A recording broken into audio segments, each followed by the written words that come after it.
कल बजट पेश होना है और उससे पहले संसद में इकोनॉमिक सर्वे आज पेश हुआ। इसमें सरकार को खेती और किसानों के हित में कदम उठाने के कई सुझाव दिए गए हैं।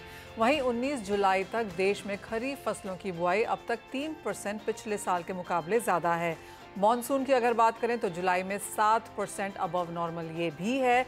ऐसे में बुआई से कितनी उम्मीदें हैं, इकोनॉमिक सर्वे को कैसे देखती है इंडस्ट्री, इन सब पर बात करने के लिए हमारे साथ हैं एशिया पाम अलायंस के चेयरमैन, रेणुका शुगर्स के executive chairman Atul Chaturvedi, soybean processor association of India के एग्जीक्यूटिव डायरेक्टर DN पाठक और ऑल इंडिया दाल मिल एसोसिएशन के प्रेसिडेंट सुरेश अग्रवाल। साथ ही हमारे साथ SMC ग्लोबल सिक्योरिटीज़ की वंदना भारती भी जुड़ेंगी। लेकिन शुरुआत यहाँ पर सोयाबीन के साथ कर लेते हैं और इस फसल पर सभी की नज़र भी रही है।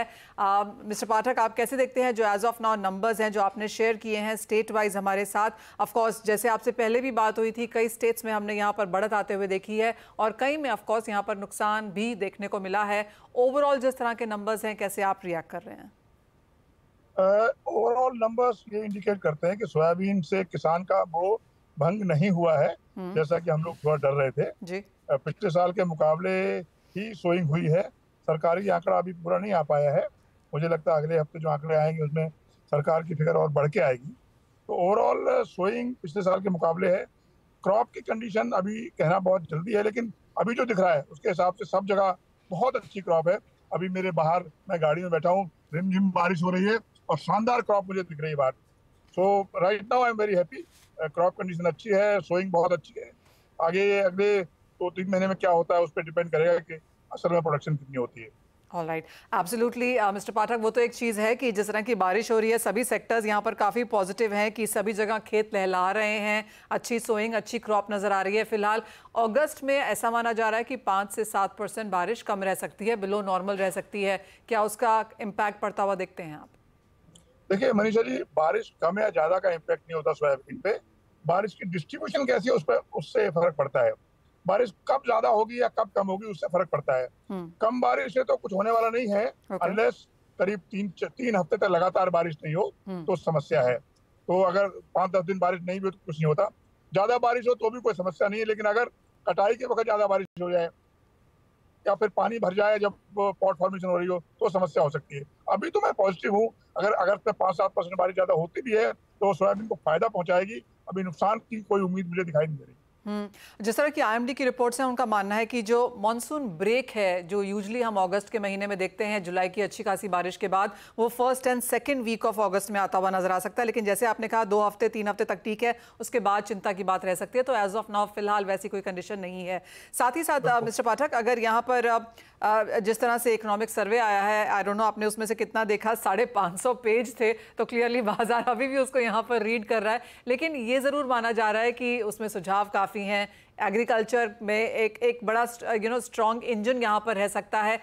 जिन लोगों ने भी रिएक्शंस दिए हैं अब तक यहाँ पर इकोनॉमिक सर्वे को, वो ऑन द पॉजिटिव साइड रहे हैं कि कल बजट में एग्रीकल्चर के लिए काफ़ी स्ट्रॉन्ग पुश आ सकता है और जो मिशन है उसमें हम डेफिनेटली एक यहाँ पर स्ट्रॉन्गर सेंस आता हुआ देखेंगे। आप कैसे रीड कर रहे हैं इसको? अभी तो मैं भी ऐसे ही रीड कर रहा हूँ। सरकार का जो मंतव्य दिख रहा है, मंशा दिख रही है, वो लगता है कुछ काम करने की है। लेकिन कल देखते हैं कि असल में क्या निकल के आता है। मुझे भी लगता है कि ये जो ऑयल सीड मिशन है वो आएगा और एग्रीकल्चर को बढ़ावा देने के लिए, खासतौर से ऑयल सीड को, जिसके बारे में सभी लोग बात कर रहे हैं इंक्लूडिंग प्राइम मिनिस्टर, तो कुछ ना कुछ पॉजिटिव चीज़ें कल बाहर निकल के आनी चाहिए। हम लोग बड़ा होपफुल हैं और बाकी हम सरकार से हमने प्रार्थना भी की है कि साहब थोड़ी ड्यूटी बढ़ाइए, थोड़ा कुछ और भी काम करिए ऑयल सीड उत्पादन बढ़ाने के लिए। देखते हैं कल क्या होता है, but I am right now very positive.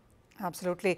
हमारे साथ अतुल चतुर्वेदी जी भी जुड़ चुके हैं। अतुल जी नमस्कार। और क्योंकि बात यहाँ पर खाने के तेलों की हो रही है, सोयाबीन के बारे में तो मिस्टर पाठक हमें बता ही रहे थे कि बुआई के नंबर्स बेहतरीन हैं। जो इनिशियल डर था कि शायद पिछले साल के कमज़ोर रह सकते हैं, वो भी अब हटता हुआ नजर आया है। बारिश अच्छी खासी है, तो काफ़ी जैसे उन्होंने कहा कि वो हर लेवल पर एज ऑफ नाउ खुश हैं। ओवरऑल एडिबल ऑयल्स की अगर बात की जाए तो आप कैसे ये नंबर्स देखते हैं और आपने क्या सेंस उठाई है ऑफकोर्स इकोनॉमिक सर्वे से? आज जो इकोनॉमिक सर्वे आपने खुद सही बोला, वो इतना लंबा चौड़ा था कि उसमें कुछ ज्यादा अभी समझने में वक्त लगेगा। और जो भी इसका इकोनॉमिक सर्वे का अगर गवर्नमेंट क्या एक्शन लेती है कल वो बजट में क्लियरली दिखाई दे जाएगा। तो we will wait for the budget before making up a mind. But जहां तक आपको ये कहना है बरसात के बारे में, तो मैं एक ही बात बोलूंगा, रेन मेक्स ग्रेन। तो अगर अभी तक की जो बरसात है वो डेफिनेटली अच्छी है मैं समझता हूँ हिंदुस्तान की ऑयल सीड इकोनॉमी के लिए काफी बेहतर साबित होगी, क्योंकि अभी तक जो स्पेशल डिस्ट्रीब्यूशन है वो भी काफी अच्छा दिखाई दे रहा है। तो ओवरऑल तो सिनेरियो ठीक है। और इसके साथ साथ एक चीज मैं जरूर बोलूंगा कि हिंदुस्तानी फिर वही गलती कर रहे हैं जो उन लोगों ने पिछले सालों में की थी। आप देखिए जुलाई महीने में मैं आज देख रहा था, रिव्यू कर रहा था, 17 पौने 18 लाख टन के आसपास का इंपोर्ट दिखाई देता है। तो अगर इतना इंपोर्ट हुआ तो प्रेशर में तो रहेंगे, बाजारों को उठने में बहुत ज्यादा तकलीफ होगी। और वो क्रॉप बढ़िया होती है, और जैसा कि अभी आज दिख रहा है कि मतलब 108 लाख हेक्टेयर में सोयाबीन की बोनी हुई है, और सोयाबीन की क्रॉप लास्ट ईयर जैसी हो या उससे बेहतर हो, तो ये सब बातें भी बाजारों को प्रेशराइज करेंगी। जी हाँ, as of now of course यहाँ पर सपोर्ट देखने को मिला है। इंपोर्ट्स जोरदार हुए हैं पिछले एक साल में, और उसका ऑफ कोर्स हमने यहाँ पर प्राइसेस में इम्पैक्ट भी आता हुआ देखा है। अतुल जी, सभी जगह ये माना जा रहा है कि इस बार बम्पर क्रॉप देखने को मिलेगी, सरकार का खुद ऐसा मानना है, और तो इंडस्ट्री भी ये कहने लगी है, क्योंकि सोइंग के नंबर्स और बारिश के नंबर्स दोनों ही बेहतरीन हैं। नहीं, वो बिल्कुल सही बात है। एंड दिस विल, क्या नाम है इसका, ओवरऑल इम्पैक्ट मैं समझता हूँ जो गवर्नमेंट अभी फिक्रमंद है फूड इन्फ्लेशन के मुतल्लिक, तो उसमें डेफिनेटली कुछ ना कुछ राहत तो मिलेगी डेफिनेटली आने वाले दिनों में। और एक और चीज मैं आपको जरूर शेयर करूंगी कि हम लोगों को ये था कि अगस्त महीना आने से शायद बाजारों में तेजी आए, बिकॉज की festivals will kick in. But ऐसा लगता नहीं है कि अगस्त महीने में भी कोई बहुत लंबी चौड़ी तेजी आए, क्योंकि इतनी जबरदस्त अपने यहाँ इंपोर्ट हो रहा है। और सेकेंडली, आज गवर्नमेंट के पास नहीं करते हुए 25 से 27 लाख टन मस्टर्ड मौजूद है। तो कभी भी अगर बाजार भागेगा तो मस्टर्ड को मार्केट में छोड़ के बाजारों को वापस फ्लैटन कर सकते हैं। और अभी इस पीरियड में जो डिमांड भी है ना, जो एक्सपेक्ट कर रहे थे कि अच्छी डिमांड होगी, वो अभी म्यूटेड ही डिमांड है, डिमांड कोई बहुत अच्छी नहीं है।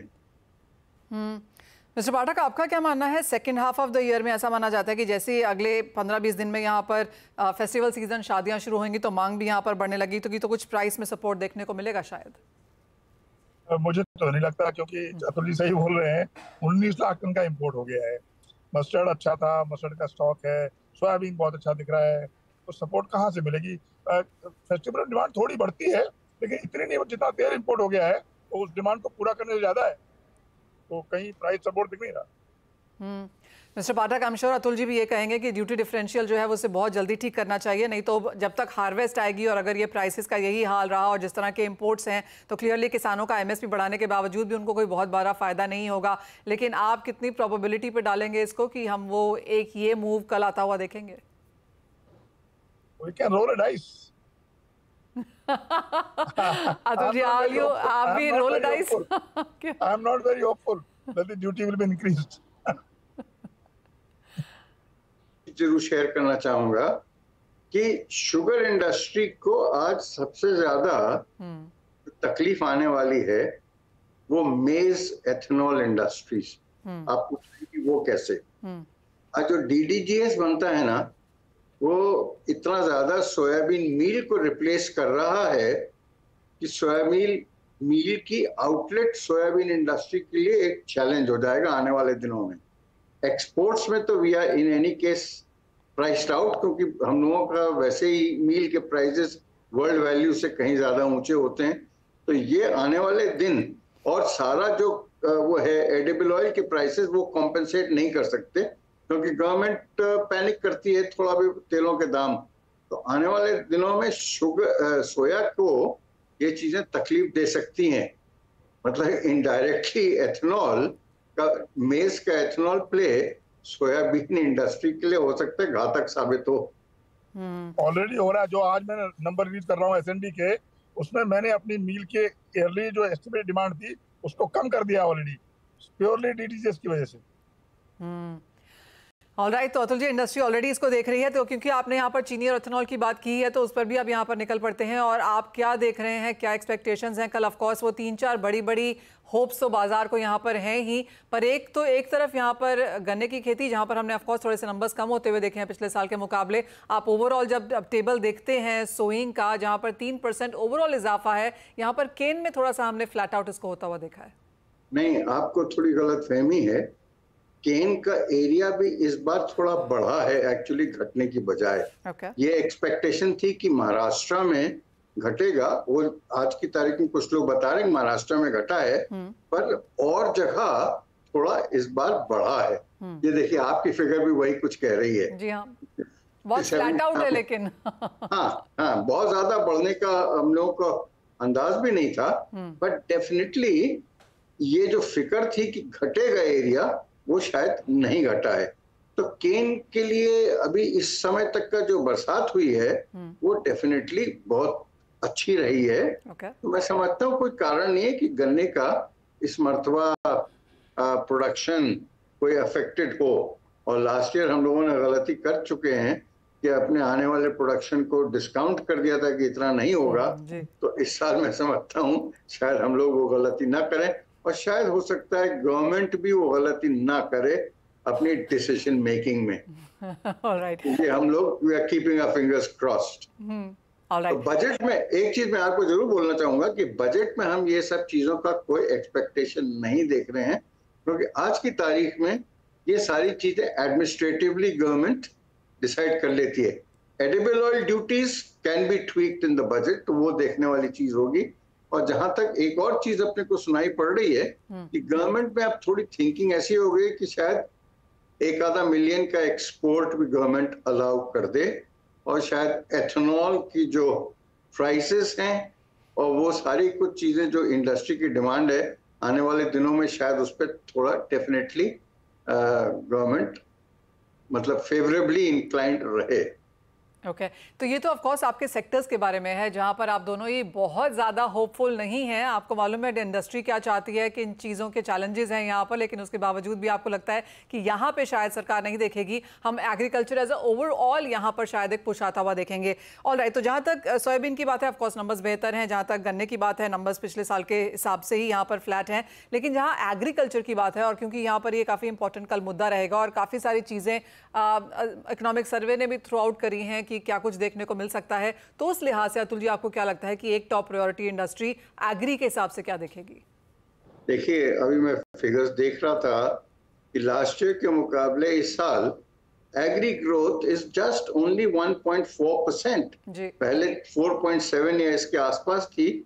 तो अगर तो ये सब चीजें लास्ट ईयर के ये जो लोकसभा का इलेक्शन हुआ उसमें भी इनडायरेक्टली रिफ्लेक्ट की कि रूरल एरिया ने अपनी डिस्ट्रेस जाहिर कर दी by way of voting pattern.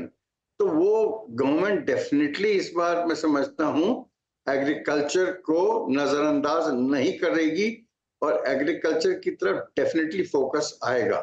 अब वो किस रूप में आता है, क्या सपोर्ट आता है, एमएसपी वगैरह तो सब चीजें ठीक हैं, वो तो सालों से हैं। इट इज क्वाइट पॉसिबल कि कुछ कमोडिटीज में जैसे पल्सेस वगैरह हैं उसमें शायद एमएसपी उस तरह से लागू हो जैसे कि व्हीट और राइस में होता है। पर मेरा मानना है कि आज की तारीख में ये सारी पल्सेस जो हैं वो एमएसपी के ऊपर बिक रही हैं, तो वो कोई एक बहुत बड़ा उसमें तकलीफ नहीं होगी। पर आने वाले दिन जहां तक पल्सेस का सवाल है, इस बार देखिए फार्मर्स ने they have responded brilliantly to the price indications. तो अभी आप नंबर्स देखेंगे इस बार रकबा काफी ज्यादा बड़ा है। तो मैं समझता हूँ गवर्नमेंट को आगे चल के थोड़ी राहत मिलनी चाहिए और कंज्यूमर को भी राहत मिलनी चाहिए। ऑफ कोर्स दालों के जो नंबर्स हैं वो काफ़ी बेहतरीन है पिछले साल के मुकाबले, और तुअर में तो ऑफ कोर्स किसानों ने यहाँ पर अच्छा खासा कमाल किया है उन नंबर्स के लिहाज से। लेकिन मिस्टर पाठक, जैसे अतुल जी कह रहे थे कि एग्रीकल्चर ग्रोथ में खासी गिरावट है, एग्रीकल्चर एक्सपोर्ट्स के नंबर्स में भी बहुत ज़्यादा गिरावट देखने को मिली है। ऑफ कोर्स काफ़ी सारी कमोडिटीज और रिस्ट्रिक्टेड ही हैं, और उसके बावजूद उसके अलावा भी हमने यहाँ पर एक्सपोर्ट्स ओवरऑल ही यहाँ पर कमज़ोर होते हुए देखे हैं। आप एक टॉप एग्री एक्सपेक्टेशन कल के लिए क्या है आपके हिसाब से? मुझे लगता है कि कंसिस्टेंसी इन पॉलिसीज एक चीज है जो कि आनी चाहिए, लॉन्ग टर्म पॉलिसी बननी चाहिए। दूसरा, स्ट्रक्चरल प्रॉब्लम्स हैं एग्रीकल्चर पॉलिसी में। हम लोग जो बड़ी प्रॉब्लम उनको एड्रेस नहीं कर पा रहे हैं, जिसकी वजह से सालों साल, एक साल कुछ पॉलिसी और होती है, एक साल हम प्याज को फेंकते हैं, दूसरे साल 65 रुपए किलो बेचते, एक साल एक्सपोर्ट करते हैं। तो एक ऐसा कोई गवर्नमेंट ऐसा कोई पॉलिसी डिवाइस करे कि लॉन्ग टर्म के लिए पॉलिसी बन सके, और किसानों को ये जो ऑफ एंड ऑन है कि कभी ज्यादा है कभी कम है, इस पर कोई रोक लगानी चाहिए। इंफ्रास्ट्रक्चर डेवलपमेंट जो कि शुरू किया था AIDC के थ्रू, उस पर अभी बहुत काम करने की जरूरत है। अभी भी चीजें सड़ती हैं, बर्बाद होती हैं। तो lot of agriculture commodity waste होता है। इन सब चीजों पे अगर थोड़ा ध्यान दें और एक्सपोर्ट के लिए एक लॉन्ग टर्म 5 ईयर पर्सपेक्टिव बनाए काम करें, तो ऐसा कुछ मुझे लगता है बजट में आ सकता है। लॉन्ग टर्म सस्टेनेबल पॉलिसीज और ऑफ कोर्स एग्री ग्रोथ और एक्सपोर्ट्स बढ़ाने के नाम पर यहाँ पर क्या आता है, ये देखना काफ़ी इंटरेस्टिंग रहेगा। बहुत शुक्रिया अतुल जी एंड मिस्टर पाठक, आप दोनों का ही साथ जोड़ने के लिए और उन रिस्पेक्टिव सेक्टर्स और एग्री एज अ होल पर भी बात करने के लिए। लेकिन एक ब्रेक का समय है, जब लौटेंगे तो बात ऑफ कोर्स करेंगे यहाँ पर दालों की, और बजट से पहले आपकी टॉप ट्रेडिंग स्ट्रैटेजीज क्या होनी चाहिए ये भी बताएंगे आप।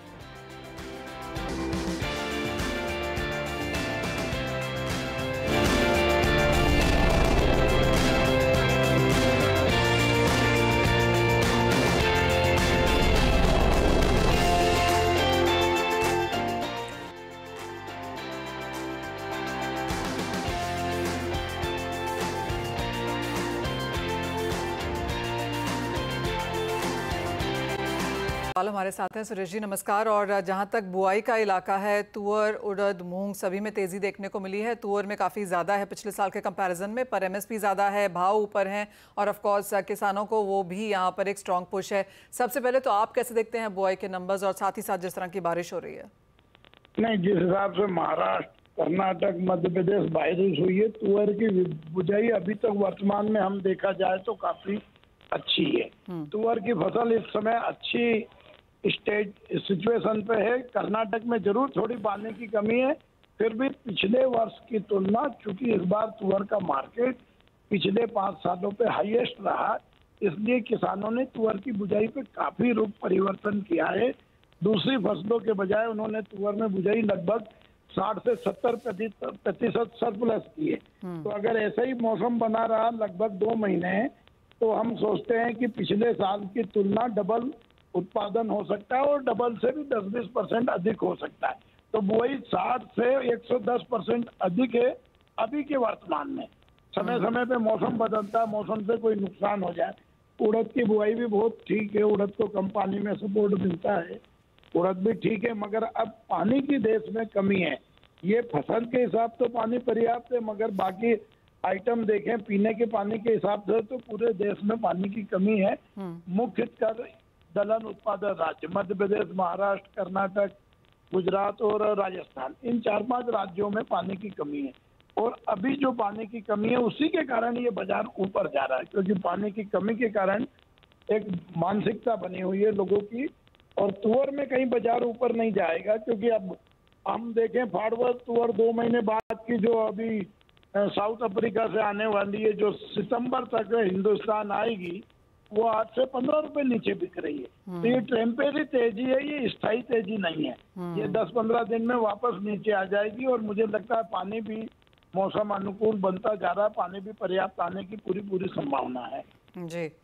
तो ये तो ऑफकोर्स दालों की बुआई की बात हुई, जो आपको लगता है कि अच्छे खासे नंबर्स एज ऑफ यहाँ देखने को मिल रहे हैं। सुरेश जी, साथ ही साथ बजट में अब दालों के लिहाज से क्या एक्सपेक्टेशन है? बिकॉज चाहे वो प्रधानमंत्री हैं, चाहे वो कृषि मंत्री हैं, सभी ने यहाँ पर दालों और खाने के तेलों के बारे में आत्मनिर्भरता की बात की है। आपको लगता है बजट में ये हमें प्लान आउट होता हुआ या प्ले आउट होता हुआ नजर आएगा? नहीं, सरकार बहुत ध्यान दे रही है। मैं आपको बता दूं, 21 जून 2024 को निर्मला सीतारमण जी के साथ बजट में मीटिंग में मैं भी था। 14 लोगों को बुलाया, वहाँ हमने तुअर के उत्पादन के विषय में, उड़द के हर विषय पे उनमें रखा है। और हमको लगता है सरकार पहले कभी तुअर, उड़द, मूंग, मसूर, चने के विषय में इतनी चिंता नहीं कर रही जो अभी लगभग जून माह में सरकार ने की है। पिछले 1 महीने में जो चिंता की है, तो इससे अच्छे परिणाम हमको आते दिख रहे हैं। सरकार के ध्यान में भी लाया है। पहले हमारे सेक्टर को बहुत कम महत्व दिया जाता था। 21 जून की मीटिंग में मैंने निर्मला सीतारमण जी को बहुत कहा कि भाई आप अगर तुअर पे ध्यान नहीं देंगे, उड़द पे ध्यान नहीं देंगे, तो कीमतें कंट्रोल नहीं होगी, फिर आप चाहे कुछ भी करें, चाहे आप कुछ भी उसमें प्लानिंग करें, तो सरकार इस पर मंथन भी कर रही है। अभी सरकार ने चना बढ़ा तो पीली मटर का आयात भी प्रारंभ किया। तो सरकार तुअर को लेके, उड़द को लेके विशेष चिंता कर रही है और वो इस पर ध्यान देगी और मुझे लगता है आगे अच्छा समर्थन मिलेगा। 18 जून को कृषि आयोग, मूल्य आयोग की मीटिंग में समर्थन मूल्य भी तुअर का 550 बढ़ा है, जो पिछले 10-15 सालों की तुलना में काफी अच्छा सुधार आया है। उस मीटिंग में भी हमने किसानों की काफी बात रखी। तो हमें लग रहा है अब हम सरकार तक अपनी पूरी बात पहुंचा रहे हैं, सरकार को समझा रहे हैं। अब सरकार को निर्णय करना है कि दाल इंडस्ट्रीज, एग्रीकल्चर, किसान तुअर, उड़द, मूंग, चने, इन पर निर्णय तुरंत करे और ऐसी संभावना बनती जा रही है। जिस हिसाब से हमारी जून में दोनों मीटिंग हुई भारत सरकार से, उससे तो आगे चल के यही समीकरण नजर आते हैं। एक फाइनल चीज सुरेश जी, जैसे आपने कहा कि भारतीय बाजार, अंतर्राष्ट्रीय बाजार तुअर के जहां तक है वहां पे भाव स्टेबलाइज होने लगे हैं, इवन गिरने भी लगे हैं। तो अब आने वाले 2 महीने को लेकर अब क्या सेंस है? जैसे आपने कहा साउथ अफ्रीका की फसल आ जाएगी, भारतीय हार्वेस्ट भी अगले 3-1 महीने में यहाँ पर आ जाएगी। नहीं, देखिए अभी पिछले 15 दिन में 15 रुपए किलो तुअर की दाल कम हुई है। ये बात तो अभी आप मान के चले मौसम के मिजाज के अनुसार। आगे जब वहाँ की हमने फसल का अध्ययन किया है तो जिम्बाब्वे, केनिया, मलावी, उधर की फसल भी अच्छी है और कुछ बड़ी कंपनियों ने वहाँ माल बहुत होल्ड किया था। उन्होंने वो समय पे इंडिया भेजा नहीं है, वो भी कैरी फॉरवर्ड स्टॉक में फॉरेन में बहुत है, बर्मा में बहुत है। तो पुराना माल भी है और नई फसल अच्छी है। तो सितंबर में, अक्टूबर में काफी तुअर आने की संभावना, और इसीलिए वो आज 15 रुपए कम करके सितंबर माह का एडवांस में माल विक्रय करने को अनेक व्यापारी आगे आ रहे हैं कि आज की तारीख से 15 रुपए कम करके 2 महीने में देंगे। तो हमको संभावना है आगे 2 महीने में तुअर में और भी अच्छी खासी मद्दी देखने को हमको मिलेगी। ऑलराइट सुरेश जी, बहुत शुक्रिया साथ जुड़ने के लिए। तो क्लियरली दालों के लिए ये अच्छा मौसम है, कंज्यूमर्स के लिहाज से यहाँ पर भावों में कुछ स्टेबिलिटी देखने को मिल सकती है। और ऑफ कोर्स क्योंकि मांग अच्छी खासी है और अंतर्राष्ट्रीय बाजारों में भी जैसे स्टॉक पड़ा हुआ है, तो इंडियन फार्मर्स ने भी यहाँ पर अच्छी खासी बुआई की है। हमारे साथ अब एसएमसी ग्लोबल सिक्योरिटीज़ की वंदना भारती हैं। वंदना नमस्कार। और बजट से एक दिन पहले, बजट वाला दिन, बजट के एक दिन बाद यहाँ पर अच्छी खासी उठापटक रहती है, लेकिन जिस तरह का एज ऑफ नाउ माहौल है, अगर पहले हम एग्री की ही बात करें तो आपकी टॉप ट्रेडिंग स्ट्रैटेजीज कहाँ होंगी? मुझे लग रहा है कि 2 काउंटर यहाँ पे मनीषा काफी अच्छे से यहाँ पे एक बाउंस ले रहा है। ये सबसे पहले मैं स्पाइसेस में टर्मरिक की बात करूंगी, काफी ज्यादा डाउनसाइड देखने को मिला था, 15,000 के करीब ये बार बार सपोर्ट ले रहा है। मुझे लग रहा है कि इस कमोडिटी में बाइंग करके चलना चाहिए 16,050 के करीब। जो टारगेट होगा वो 16,500 का रखना चाहिए। स्टॉप लॉस यहाँ पे लगेगा 15,900 का। दूसरी कमोडिटी यहाँ पे ग्वार काउंटर है, काफी ज्यादा यहाँ पे एक डाउनफॉल देखने को मिला था और अब ये रिएक्ट कर रहा है क्योंकि यहाँ पे पॉजिटिव एक्सपोर्ट नंबर्स आए हैं ग्वारगम को लेके। इनफैक्ट ग्वार मिल का भी एक्सपोर्ट अच्छा हुआ है, इससे यहाँ पे सपोर्ट मिलता नजर आ रहा है 10,650 के करीब। अगस्त कॉन्ट्रैक्ट में यहाँ पे बाइंग की सलाह रहेगी। जो टारगेट होगा वो 11,200 का होगा। स्टॉप लॉस लगाना चाहिए 10,400 के करीब का, और ये करीब करीब एक पोजिशनल ट्रेड होगी जो कि 2 से 3 ट्रेडिंग सेशन ले सकता है अपने टारगेट तक आने के लिए। अब बात यहाँ पर नॉन एग्रो की भी करेंगे वंदना, और शुरुआत यहाँ पर पहले सोने चांदी के साथ करेंगे। पिछले हफ्ते ऑल टाइम हाईज यहाँ पर सोने में बनते हुए नजर आए और इवन एज बाजार अब भी मान रहा है कि आगे जाकर रेट कटौती सितंबर के महीने में होती हुई नजर आएगी। उसके बावजूद भी जो ये बड़ी सी मुनाफा वसूली है, आप कैसे देखती हैं? मुझे लग रहा है कि थोड़ी सी पॉलिटिकल अनसर्टेनिटी है। यूके में हम लोगों ने चेंज होता हुआ देखा है, पावर शिफ्ट था। इंडिया में भी पूरा मतलब एक एनडीए की सरकार को बहुमत मिली, तो ये पावर शिफ्ट हो रहा है। फ्रांस में भी अमूमन वही था और यहाँ पे अब जो सारा फोकस है वो यूएस इलेक्शंस पे है।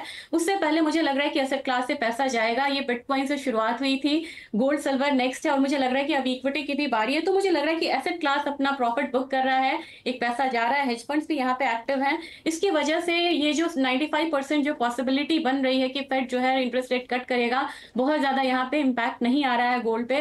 रादर डॉलर इंडेक्स भी डाउन साइड में है, तो मैं यहाँ पे पोजिशनल सेल रहना चाहूंगी गोल्ड में। मुझे लग रहा है कि काफी दिनों बाद एक मौका मिलेगा जो कि ज्वेलरी लेना चाह रहे हैं या फिर से बाइंग करना चाह रहे हैं। मुझे लग रहा है कि 73,000 के करीब सेलिंग करना चाहिए। एक टारगेट यहाँ पे 72,000 का बन रहा है, जो सेकंड बन रहा है वो करीब करीब यहाँ पे 71,500 का बन रहा है।